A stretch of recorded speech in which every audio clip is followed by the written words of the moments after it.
اور ہمارا سر نہ تو اونچا ہونا ہے نہ نیچا ہونا ہے، اور ہماری ہتھیلیوں سے ہمیں ہمارے گھٹنوں کو پکڑنا ہے. ہمارے ہتھیلیاں، ہمارے ہاتھ کہاں ہونے چاہیے؟ گھٹنوں پر ہونے چاہیے. اکثر لوگ نہیں رکھتے جس کی وجہ سے وہ رکوع درست نہیں ہے. اسی کے ساتھ ایک اور روایت ترمذی کی روایت ہے، رکوع کی حالت میں نبی صلی اللہ علیہ وسلم کی ہتھیلیاں آپ کے گھٹنوں پر یوں رکھی ہوتی جیسا کہ آپ نے گھٹنوں کو پکڑا ہوا ہو. گھٹنوں کو پکڑا ہوا ہو، اس طریقے سے ہمیں رکوع کرنا ہے. کس طریقے سے کرنا ہے؟ ہمارے ہاتھ گھٹنوں پر ہونے چاہیے، مضبوطی سے ہمیں اسے پکڑ کر رکوع کرنا ہے، اور ہماری پیٹھ مکمل طور پر سیدھی ہونی چاہیے، اور سر بھی اس کے لیول ہونا، نہ اونچا ہونا نہ نیچے ہونا. یہ رکوع کرنے کا صحیح طریقہ ہے. اس کے بعد رکوع میں ہمیں دعا کرنا ہے، دعا پڑھنا ہے، تسبیح پڑھنا ہے، جو کہ ابو داؤد اور ابن ماجہ کی روایت ہے. رسول صلی اللہ علیہ وسلم نے فرمایا، جس نے رکوع میں سبحان ربی العظیم کہا اس کا رکوع پورا ہو گیا. کتنے مرتبہ کرنا ہے ہمیں؟ یہ 3 مرتبہ. جس نے 3 مرتبہ سبحان ربی العظیم کہا رکوع میں، اس کا رکوع پورا ہو گیا. مگر یہ کم از کم درجے کا ہے، یعنی کہ کم سے کم ہے. منیمم ہم 3 مرتبہ کر سکتے ہیں. یہ کم ادنا درجے والا رکوع ہے. تو ہمیں کتنے مرتبہ پڑھنا ہے؟ 3 مرتبہ یا پھر 5 مرتبہ یا پھر 7 مرتبہ. ہمیں آڈ نمبرز میں پڑھنا ہے. 3 مرتبہ پڑھ لیے بھی تو رکوع پورا ہو جاتا ہے، لیکن سب سے منیمم، سب سے لوئسٹ والا ہوتا ہے. تو 3، 5، 7 مرتبہ ہم سبحان ربی العظیم پڑھ سکتے ہیں. اس کے بعد رکوع سے سر اٹھاتے وقت رفعین کے ساتھ سمیع اللہ لمن حمیدہ کہنا ہے. یہاں پر جیسے ہی ہم رکوع سے اٹھ رہے تو ہمیں اللہ اکبر نہیں کہنا ہے، بلکہ سمیع اللہ لمن حمیدہ کہنا ہے اور کہہ کر سیدھے کھڑے ہو جانا ہے. یہ روایت بخاری اور مسلم کی ہے. رکوع سے سر اٹھاتے وقت سمیع اللہ لمن حمیدہ کہہ کر اسٹریٹ ہمیں ٹھہر جانا ہے. اس کے بعد بخاری کی روایت، اس کے بعد جو عمل کرنا ہے وہاں پر بھی رکوع سے کھڑے ہو کر ہمیں بھی ایک اور دعا پڑھنا ہے. اس کی روایت بخاری کی روایت ہے، رفع بن رافع رضی اللہ عنہ فرماتے ہیں، ہم نبی صلی اللہ علیہ وسلم کے پیچھے نماز پڑھ رہے تھے. نبی صلی اللہ علیہ وسلم نے رکوع سے سر اٹھایا تو فرمایا سمیع اللہ لمن حمیدہ. تو مقتدیوں میں سے ایک آدمی نے کہا، یعنی کہ جو امام کے پیچھے جو نماز پڑھتے ہیں انہیں مقتدی کہتے ہیں، ان میں سے ایک آدمی نے کہا ربنا ولک الحمد حمدا کثیرا طیبا مبارکا فیہ. جب نبی صلی اللہ علیہ وسلم نماز سے فارغ ہوئے تو پوچھا یہ کلمات کہنے والا کون تھا؟ اس شخص نے عرض کیا میں تھا یا رسول اللہ صلی اللہ علیہ وسلم. تو آپ صلی اللہ علیہ وسلم نے فرمایا 30 سے زائد فرشتے اس کا ثواب لکھنے میں جلدی کر رہے تھے ان کلمات کا. تو رکوع سے اٹھتے وقت رفعین کے ساتھ سمیع اللہ لمن حمیدہ کہنے کے بعد سیدھے کھڑے ہونے کے بعد ہمیں ربنا ولک الحمد حمدا کثیرا طیبا پڑھنا ہے. اس کا بہت بڑا اجر ہے. تو ان نیکیوں کو ہمیں کمانا ہے، یہ ہمیں نماز میں یہ عمل کرنا ہے. اس کے بعد میری بہنوں رکوع ہو گیا. رکوع کے بعد سجدہ کرنا ہے. میری بہنوں سجدہ 7 اعضاء پر کرنا ہے. کتنے اعضاء پر؟ 7 اعضاء پر کرنا ہے. بخاری کی روایت عبداللہ بن عباس رضی اللہ عنہ کہتے ہیں نبی صلی اللہ علیہ وسلم نے مجھے 7 اعضاء پر سجدہ کرنے کا حکم دیا ہے. پیشانی پر کہتے ہوئے نبی صلی اللہ علیہ وسلم نے اپنے ناک کی طرف اشارہ کیا، یعنی کہ فورہیڈ اور نوز، پیشانی اور ناک کو ملا کر ایک اعضا ہو گیا. اس کے بعد دونوں ہاتھ ملا کر دونوں ہاتھ ملا کر ٹوٹل 3 اعضا ہو گئے. اس کے بعد دونوں گھٹنے ملا کر 5 اعضا ہو گئے اور دونوں پاؤں کی انگلیاں ملا کر 7 اعضا ہو گئے. تو ان 7 اعضا پر ہمیں سجدہ کرنا ہے. اور اکثر خواتین ہماری بہت الگ طریقے سے سجدہ کرتی جبکہ یہ درست نہیں ہے. سجدے میں سب سے پہلے ہمیں کیا کرنا ہے؟ اپنے ہاتھوں کو ڈالنا ہے. میری بہنوں ہاتھوں کو ڈالنا ہے. اور اکثر لوگ کیا کرتے سب سے پہلے بیٹھ جاتے، اس کے بعد ہاتھ کو رکھتے. نہیں، سب سے پہلے ہمیں سجدے میں اپنے ہاتھوں کو ٹیکنا ہے، اس کے بعد گھٹنوں کو رکھنا ہے. تو سب سے پہلے ہمیں اپنے ہاتھوں کو ڈالنا ہے. بخاری کی روایت ابن عمر رضی اللہ عنہ فرماتے ہیں اپنے ہاتھ گھٹنوں سے پہلے رکھتے اور فرماتے کہ رسول صلی اللہ علیہ وسلم بھی ایسا ہی کرتے تھے. یعنی کہ سب سے پہلے اپنے ہاتھوں کو رکھنا ہے. اس کے بعد بخاری کی روایت پیشانی اور ناک زمین پر لگائیں، یعنی کہ ہمارا فورہیڈ اور نوز جو ہے، پیشانی اور جو ناک ہے اسے زمین پر ٹیکنا ہے. اور سجدے میں دونوں ہاتھ کاندھوں کے برابر ہونے چاہیے، یعنی کہ ہاتھ جو ہمیں رکھنا ہے کاندھوں کے برابر رکھنا ہے. ابو داؤد و ترمذی کی روایت ابو حمید رضی اللہ عنہ فرماتے ہیں نبی صلی اللہ علیہ وسلم سجدے میں اپنی ناک اور پیشانی زمین کے ساتھ لگاتے اور ہاتھ اپنے پہلوؤں سے الگ رکھتے اور ہاتھ کاندھوں کے برابر رکھتے، یعنی کہ ہاتھ کو ہمیں ملا لینا نہیں ہے مکمل. اس طریقے سے عورتیں اکثر کیا کرتے، اس طریقے سے ملا کر جھک کر اپنے آپ کو سمیٹ کے سجدہ کرتے، جبکہ یہ درست نہیں ہے. اپنے ہاتھ کاندھوں کے برابر رکھنا ہے. سب سے پہلے ہاتھ کو ڈالنا ہے، پھر ہم اپنے گھٹنے رکھ سکتے ہیں، اس کے بعد زمین پر ہماری پیشانی اور ناک لگنا ہے. اس طریقے سے ہمیں سجدہ کرنا ہے. اور کچھ روایت میں کانوں کے برابر بھی کرنا درست ہے. حاکم کی روایت سجدے میں ہاتھوں کی انگلیاں ایک دوسرے سے ملا کر رکھیں اور انہیں قبلہ رخ رکھیں. جس طرح ہم رفعدین کرتے ہیں تو ہمارے ہاتھوں کی انگلیوں میں ہلکا سا گیپ ہوگا، لیکن سجدے میں جب ہم جائیں گے ہاتھ زمین پر ٹیکیں گے تو ہمارے ہاتھوں کی انگلیاں ملنا ہے، ملا کر ہمیں رکھنا ہے. اس کے بعد پیر ہمارے کیسے ہونے چاہیے؟ بخاری کی روایت ابو حمید رضی اللہ عنہ سے روایت ہے نبی صلی اللہ علیہ وسلم نے فرمایا سجدے میں پاؤں کی انگلیاں قبلہ رخ رکھتے اور قدم دونوں کھڑے رکھتے، یعنی کہ زمین پر صرف ہمارے پیر کی انگلیاں ٹچ ہونا ہے، مکمل پیر نہیں لگنا ہے. اکثر لوگ اس طریقے سے جھکا سلا دیتے الٹا پیر، جبکہ وہ درست عمل نہیں ہے. صرف ہمارے انگلیاں ہلکے سے ہمیں قبلہ رخ کی طرف موڑتے ہوئے ہمارے قدموں کو کھڑے رکھنا ہے. یہ عمل پیر سے کرنا بہت درست اور آسان ہے، ہاتھ سے مشکل ہے بتانے میں، لیکن آپ لوگ سمجھ سکتے. تو ہمیں ہماری پیر کے قدموں کو کھڑے رکھتے ہوئے ہماری انگلیوں کو قبلہ رخ کی طرف کرنا ہے. اس کے بعد ابو داؤد اور ترمذی کی روایت سجدے میں سینہ اور رانی زمین سے اونچی رکھیں، یعنی کہ ہمارا چیسٹ زمین پہ نہیں لگنا چاہیے اور رانی بھی ہمارے اس طریقے سے زمین پر نہیں ملنی چاہیے. زمین پر ٹیکنے والے صرف وہ 7 اعضاء جو میں نے بیان کیے وہی 7 اعضاء زمین پر لگنا ہے. اس کے بعد کوئی بھی اعضاء نہ زمین سے ملنا ہے نہ ایک دوسرے سے ملنا ہے. اور پیٹ کو رانوں سے اور رانوں کو پنڈلیوں سے جدا رکھیں. اکثر عورتیں ہماری خواتین یہ عمل کرتی ہیں کہ پیٹ اور ران مل جاتے ہیں ان کے، اور ران اور پنڈلیاں مل جاتی ہیں، تھائس اور سٹمک وہ سب مل جاتا ہے ایک دوسرے سے، جبکہ یہ درست سجدہ نہیں ہے. ہمیں کس طریقے سے نماز پڑھنا ہے؟ جس طرح نبی صلی اللہ علیہ وسلم نے پڑھنا بتایا، اللہ نے جس طرح حکم دیا اس طریقے سے پڑھنا ہے. اور یہ طریقہ ہمیں اس طریقے کا کہیں نہیں ملتا کہ اس طریقے سے عورتوں کو سمیٹ کر سجدہ کرنا ہے. یہ طریقہ ہمیں کہیں نہیں ملتا. تو میری بہنوں غور سے سنیں کس طریقے سے ہمارا سجدہ ہونا چاہیے. تو کوئی بھی پارٹ ایک دوسرے سے ملنا نہیں چاہیے، سب ایک دوسرے سے الگ ہونا ہے اور زمین سے الگ ہونا ہے. صرف وہ 7 اعضاء کے علاوہ کوئی بھی چیز نہ ایک دوسرے سے ملنا ہے اور نہ زمین سے لگنا ہے. اس کے بعد مسلم کی روایت حذیفہ رضی اللہ عنہ سے روایت ہے رسول صلی اللہ علیہ وسلم سجدے میں سبحان ربی الاعلیٰ پڑھتے تھے. بالکل اسی طرح جس طرح ہم رکوع میں سبحان ربی العظیم 3 مرتبہ 5 مرتبہ یا 7 مرتبہ پڑھتے ہیں، تو اسی طرح سجدے میں بھی سبحان ربی الاعلیٰ 3 مرتبہ 5 مرتبہ یا پھر 7 مرتبہ ہم پڑھ سکتے ہیں. اس کے بعد 2 سجدوں کے درمیان بیٹھنا ہے. 2 سجدوں کے درمیان بیٹھنا ہے. میری بہنوں آپ تمام کو سمجھ میں آیا کہ سجدہ کس طریقے سے کرنا ہے؟ میں ایک بار پھر سے دہرا دیتی ہوں میں آپ کے سامنے آسانی کے ساتھ کہ ہمیں سجدہ صرف 7 اعضاء پر کرنا ہے، جس میں سے پیشانی اور ناک ملا کر 1 اعضاء ہو گیا. دونوں ہاتھوں کو، تو سب سے پہلے اپنے ہاتھوں کو رکھنا ہے اور ہاتھوں کی انگلیاں ملا کر رکھنا ہے. اس کے بعد ہم سر کو رکھیں گے، اس کے بعد ہم ہمارے گھٹنوں کو رکھیں گے، اس کے بعد ہمارے قدم دونوں کو، قدم کی یعنی کہ ہمارے جس کو ہم پنجہ کہتے ہیں، وہ ہمارے اس کی انگلیاں جو ہے وہ قبلہ رخ ہوں اور ہمارے جو قدم ہیں وہ کھڑے ہوئے ہوں.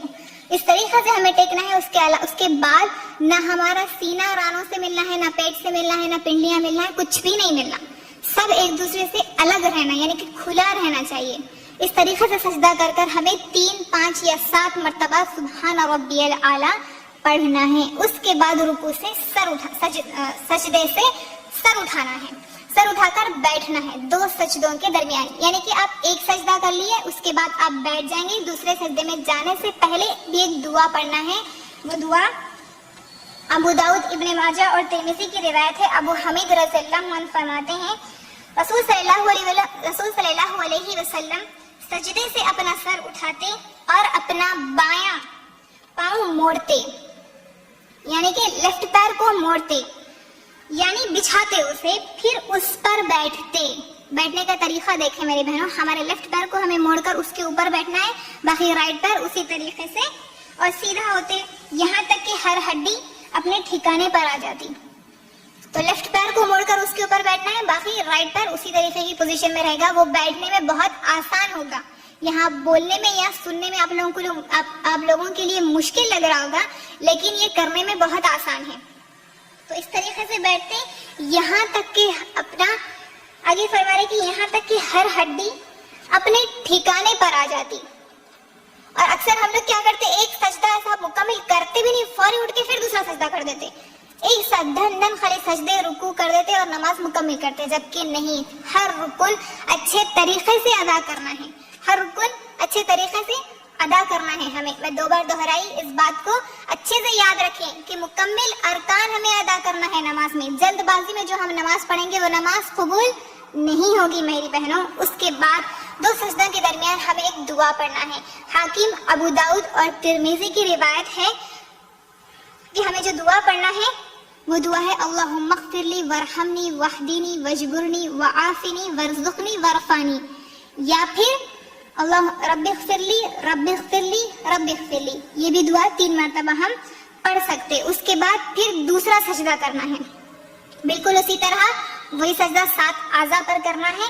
اس کے بعد دوسری رکعت کے لیے کھڑے ہونا ہے، یا دوسری رکعت بالکل اسی طریقے سے ہم ادا کریں گے، یعنی بالکل اسی طریقے سے سورہ فاتحہ ضمی سورہ پڑھ کر رکوع کریں گے، 2 سجدے کریں گے. اس کے بعد ہمیں تشہد میں بیٹھنا ہے.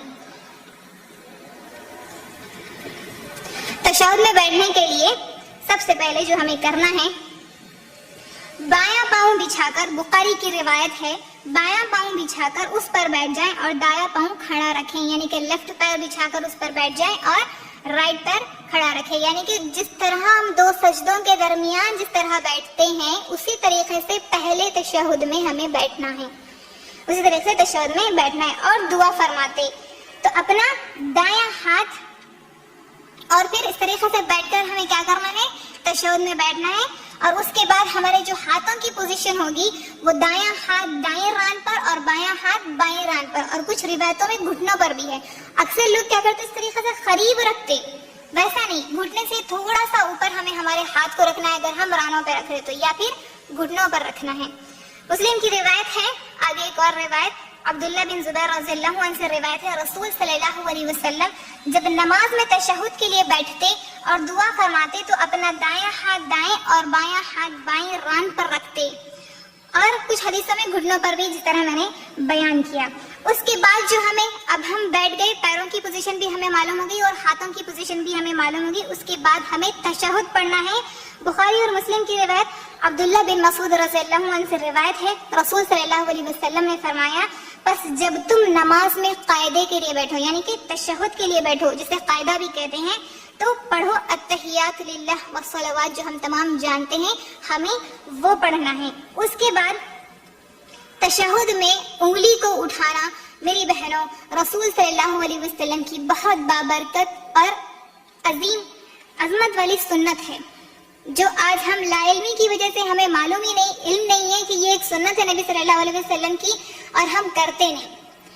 کئی ایسی چیزیں ہیں جو ہمیں معلوم نہیں، بس جو نسلی طور پہ جو چیزیں چلتی ہوئی آ رہی بس اسی کے اوپر ہم عمل کر رہے ہیں، جبکہ انگلی کا اشارہ کرنا نبی صلی اللہ علیہ وسلم کی سنت سے ثابت ہے میری بہنوں. مسلم کی روایت میں آپ تمام کے سامنے بیان کرنا چاہتی ہوں. عبداللہ بن زبیر رضی اللہ عنہ سے روایت ہے، وہ بیان کرتے ہیں کہ رسول صلی اللہ علیہ وسلم جب نماز میں تشہد پڑھنے کے لیے بیٹھتے تو اپنا دایاں ہاتھ دائیں اور بایاں ہاتھ بائیں ران پر رکھتے اور شہادت کی انگلی کے ساتھ اشارہ کرتے. اس انگلی کو شہادت کہتے ہیں نا، شہادت کی انگلی کے ساتھ اشارہ کرتے اور اپنا انگوٹھا اپنی درمیانی انگلی پر رکھتے. درمیانی انگلی یعنی کہ مڈل فنگر، اپنا انگوٹھا اپنی درمیانی انگلی پر رکھتے اور اپنے دائیں ہاتھ کی تمام انگلیوں کو بند کر لیتے، یعنی کہ رائٹ ہینڈ کی باقی سب کو بند کر لیں گے، اس شہادت کی انگلی سے اشارہ کریں گے اور ہمارا جو انگوٹھا ہے وہ درمیانی انگلی پر ہوگا، اسے حلقہ بھی کہتے ہیں۔ اس طریقے سے ہمیں، اور دونوں کا رخ قبلہ رخ بھی ہونا چاہیے، اس طریقے سے ہمیں حلقہ بناتے ہوئے اشارہ کرنا ہے، اور لیفٹ ہینڈ کی انگلیاں اس طریقے سے ہم نارمل رکھیں گے، اس کے بھی ہاتھ کہیں فنگرز موڑ کے رکھیں گے نہیں، صرف رائٹ ہینڈ کی موڑنا ہے، لیفٹ ہینڈ اسی طریقے سے ہمیں رکھنا ہے، اور انگلیاں کس طرف ہوں گی؟ قبلہ رخ ہوں گی۔ اسی طرح ایک اور روایت ابو داؤد اور ابن حبان کی، وائل بن حجر رضی اللہ عنہ فرماتے ہیں رسول صلی اللہ علیہ وسلم دوسرے سجدے سے اٹھ کر قاعدے میں بیٹھتے، دو انگلیوں کو بند کیا، انگوٹھے اور درمیان کی بڑی انگلی سے حلقہ بنایا، جو میں نے آپ کے سامنے بیان کیا، درمیانی انگلی پر رکھ کر دو انگلیوں سے حلقہ بنایا، ان دونوں سے حلقہ بنایا، اور شہادت کی انگلی سے اشارہ کرتے اور فرماتے رسول صلی اللہ علیہ وسلم نے بھی انگلی اٹھائی اور اسی طرح ہلاتے تھے۔ آیا سمجھ میں میری بہنوں؟ کافی ساری دلائل میں بیان کر رہی ہوں جس سے آپ لوگوں کو سمجھنے میں مشکل ہو رہی ہوگی، لیکن میں ایک اور دفعہ آپ کو آسانی سے سمجھا دیتی ہوں۔ جیسے ہی ہم تشہد میں بیٹھ گئے، بیٹھنے کا طریقہ دو سجدوں کے درمیان جس طرح ہمیں بیٹھنا ہے، یعنی کہ ہمارے لیفٹ پیر کو موڑ کر اس کے اوپر بیٹھنا ہے اور رائٹ پیر کو اسی طرح کھڑا رکھنا ہے، یعنی کہ قدم کو بھی کھڑا رکھنا ہے، اسے سلا لینا نہیں ہے۔ اس کے بعد بیٹھ گئے، بیٹھنے کے بعد ہمارے دونوں ہاتھ کس طرح ہونے چاہیے؟ سیدھا ہاتھ سیدھی ران پر اور الٹا ہاتھ یا بایاں ہاتھ بائیں ران پر رکھنا ہے یا پھر گھٹنوں پر رکھنا ہے۔ اس کے بعد ہماری انگلیاں کس طریقے سے ہونی چاہیے؟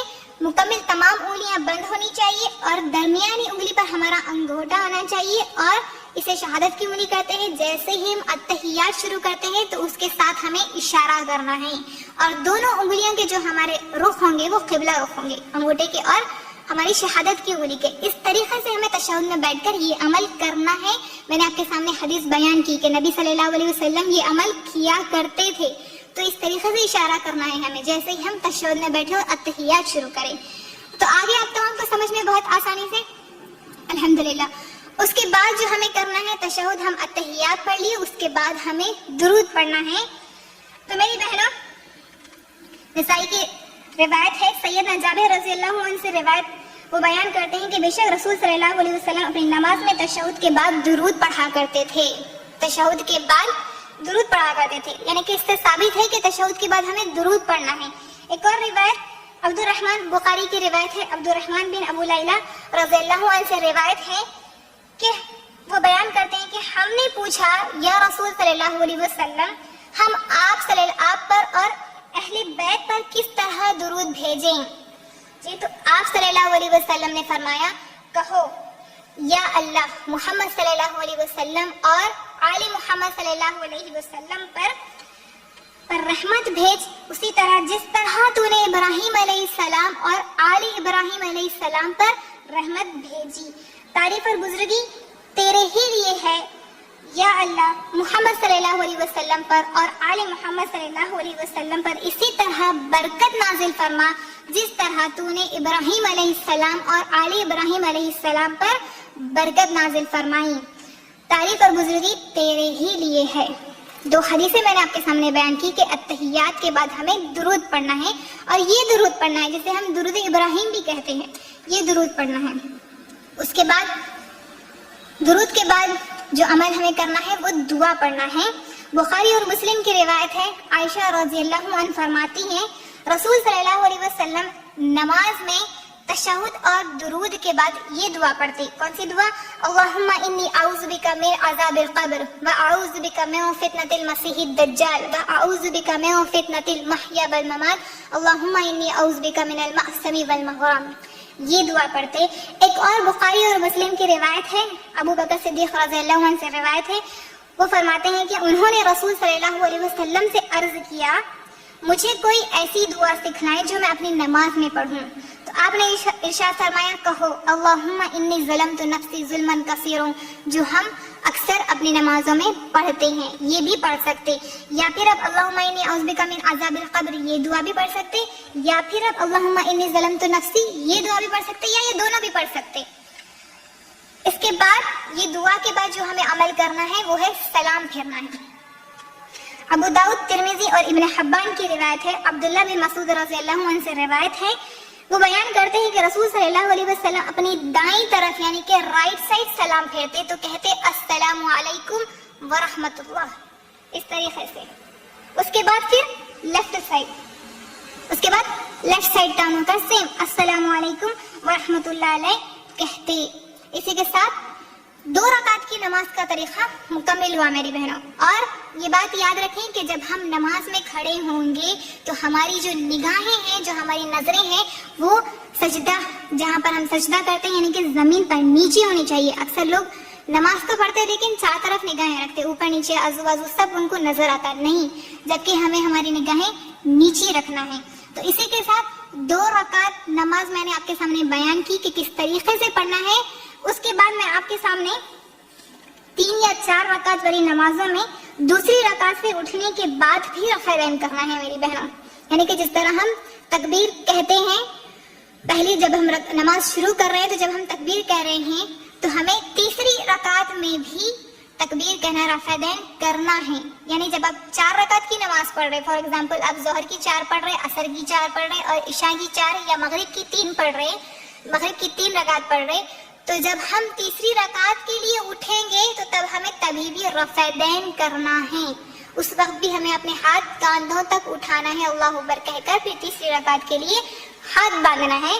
بخاری کی روایت نافع رضی اللہ عنہ سے روایت ہے، وہ بیان کرتے ہیں عبداللہ بن عمر رضی اللہ عنہ جب نماز شروع کرتے تو اللہ اکبر کہہ کر دونوں ہاتھ اٹھاتے کاندھوں تک، اور جب رکوع کرتے دونوں ہاتھ اٹھاتے، اور جب رکوع سے اٹھنے کے لیے سمع اللہ لمن حمدہ کہتے تو پھر دونوں ہاتھ اٹھاتے، اور جب 3 یا 4 رکعتوں والی نماز میں 2 رکعت کے بعد اٹھتے تب بھی دونوں ہاتھ اٹھاتے اور فرماتے کہ نبی صلی اللہ علیہ وسلم اسی طرح کیا کرتے تھے۔ آپ کے سامنے میں نے بخاری کی حدیث روایت کی ہے۔ تو تیسری رکعت کے لیے جب ہم اٹھیں گے، چاہے وہ 4 رکعت والی نماز رہو یا پھر 3 رکعت والی نماز رہو، تو تب جب ہم پہلے تشہد کے بعد جب ہم اٹھ جائیں گے تیسری رکعت کے لیے، تو اس وقت بھی ہمیں رفع دین کر کر تیسری رکعت کے لیے ہاتھ باندھنا ہے۔ اس کے بعد میری بہنوں 4 رکعت والی نماز کے آخری تشہد میں یعنی کہ چوتھی رکعت میں جب ہم بیٹھ جائیں گے سلام پھیرنے کے لیے، جو تشہد میں ہم بیٹھیں گے آخری تشہد میں، اس کا بیٹھنے کا طریقہ تھوڑا سا ڈیفرنٹ ہے، تھوڑا الگ ہے، میں آپ کے سامنے بیان کر دیتی ہوں۔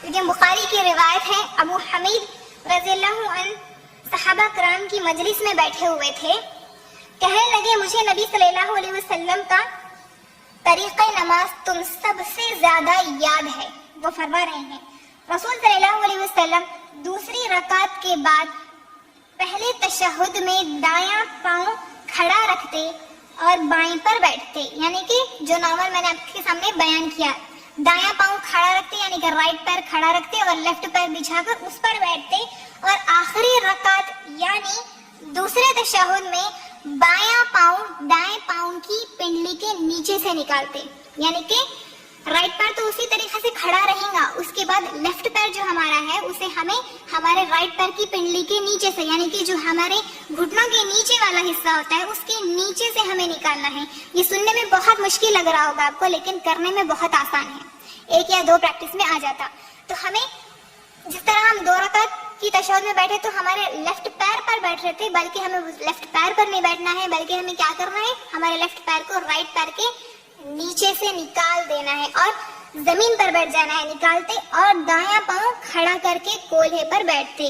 کولہے پر بیٹھتے یعنی کہ وہ ایک ہڈی ہے جو ہپس پر ہوتی ہے، اس ہڈی پر وہ بیٹھ جاتے۔ اس طریقے سے ہمیں چوتھی رکعت کے لیے بیٹھنا ہے۔ بیٹھ کر تشہد وہی سیم اتحیات پڑھنا ہے، انگلی کا اشارہ بھی کرنا ہے، ساتھ میں درود پڑھنا ہے، پھر درود کے بعد دعا کر کر سیم سیدھی طرف اور پھر الٹی طرف left side right side left side ہمیں سلام پھیر لینا ہے۔ یہ 4 رکعت میں تشہد کے بیٹھنے کا طریقہ تھا۔ 2 رکعت والے تشہد کا طریقہ الگ ہے، پہلے تشہد کا، اور آخری تشہد کا 4 رکعت والے آخری تشہد کا طریقہ الگ ہے۔ دونوں بھی میں نے آپ تمام کے سامنے بیان کر دیا میری بہنوں۔ تو یہ ہوا ہمارا نماز کا طریقہ مکمل۔